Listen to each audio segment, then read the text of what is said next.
Hello friends, आज हम लोग पढ़ने जा रहे हैं यथार्थवाद। रियलिज़म क्या होता है और इसके समर्थक कौन कौन हैं, और इसका रियलिज़म और नेचुरलिज़म में डिफरेंस क्या है, या फिर रियलिज़म और प्रैग्मेटिज़म में क्या डिफरेंस है। आज हम इन 3 4 5 बातों के बारे में जानेंगे। तो सबसे पहले स्टार्ट करते हैं, रियलिज़म का मीनिंग क्या होता है। तो पहली बात, यथार्थवाद इसको हम हिंदी में कहते हैं, और रियलिज़म जो है ये इसका अंग्रेजी रूपांतरण है। ये जो बना हुआ है ये ग्रीक लैंग्वेज से बना हुआ है और इसका रियल शब्द से बना हुआ है। रियल शब्द जो है ये ग्रीक लैंग्वेज के रेस से बना हुआ है। ये जो रेस है इससे बना हुआ है रियल, जिसका अर्थ मैटर या वस्तु है। अब अगर हम इसके अर्थ को देखें तो इसमें जो कुछ इसको मानने वाले हैं, इस विचारधारा को, उन्होंने बताया है कि जो इंद्रियों द्वारा प्राप्त ज्ञान होता है वही ज्ञान केवल सत्य है। जो कुछ हमारे सामने है तथा जो कुछ भी हमें दिखाई देता है वही सत्य है। इसके अलावा और कुछ भी सत्य नहीं है यथार्थवाद के अनुसार। इसके बाद हम लोग देखते हैं difference between realism and naturalism. प्रकृतिवाद और यथार्थवाद में अंतर क्या है ये अब हम लोग देख रहे हैं, जिसमें देखो जो हमारा रियलिज्म है और नेचुरलिज्म है, प्रकृतिवाद और यथार्थवाद, ये दोनों ही जो हैं ये भौतिक जगत की सत्यता तथा सत्ता को स्वीकारते हैं या उसमें विश्वास करते हैं। जो फिजिकल वर्ल्ड है, भौतिक जगत का मतलब फिजिकल वर्ल्ड, ये इसमें लेकिन अंतर जो हम लोग देख रहे हैं, अंतर ये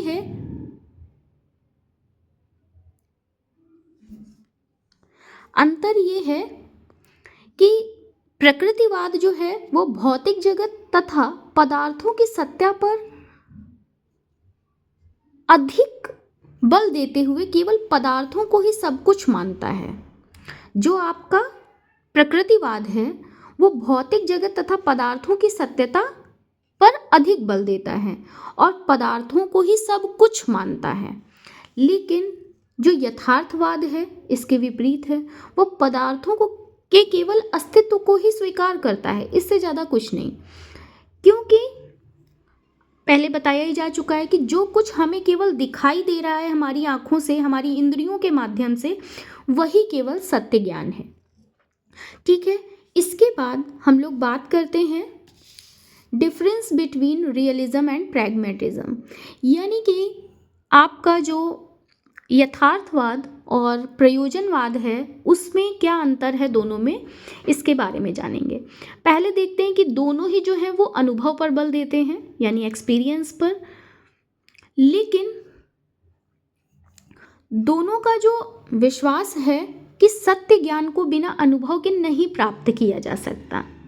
और इन दोनों में अंतर ये देखा गया है कि यथार्थवाद जो है वो परंपरा तथा तथ्यों में विश्वास करता है। इसमें वस्तु के साथ ही यथार्थ ज्ञान स्पष्ट हो जाता है। मतलब यहाँ पर क्या हो रहा है कि जो हमारी परंपरा तथा तथ्य हैं उसमें ये विश्वास करता है यथार्थवाद, और जब वस्तु अगर हमारी कोई सामने आती है तो उसके साथ ही जो उसका नॉलेज होता है वो स्पष्ट हो जाता है। लेकिन जो प्रयोजनवाद है वो क्या है, वो डायनेमिक है।